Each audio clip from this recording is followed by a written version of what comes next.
Hey everyone, hope you all are doing good. If you are facing slow boot time on Windows 10, in this video I will share 3 methods you can apply to fix this. So let's start with our first method.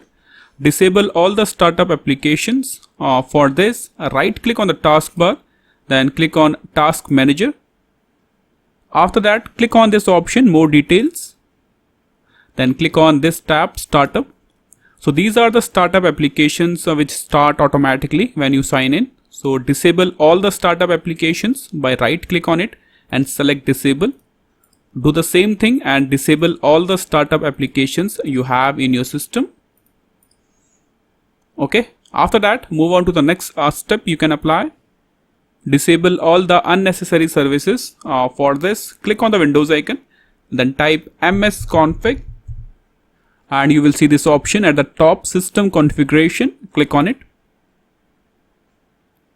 Now click on this third tab, Services.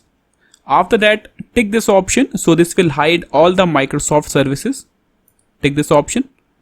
Now there are some services which are currently enabled. So disable all the services by clicking on this option, Disable All. Okay. Then click on Apply. Then click on OK. After that, click on Restart. Now move on to the final method you can try, the final step you can try. Delete all the malicious software from your system. So in Windows 10, you will get a preloaded Microsoft malicious software removal tool. I will show you how to use that tool. Right click on the Windows icon. Then click on this option Run. Or you can press Window key and R button together on your keyboard to open the Run command. Now type MRT. Click on OK. Now wait for a few seconds, around 5 to 10 seconds. So this is the tool. This is the preloaded Microsoft malicious software removal tool. Click on Next.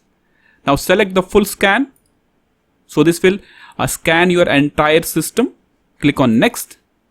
So this will scan your PC and remove all kind of malicious software from your system. This will take some time. So these are the steps you can apply. This is all for the video. Thank you.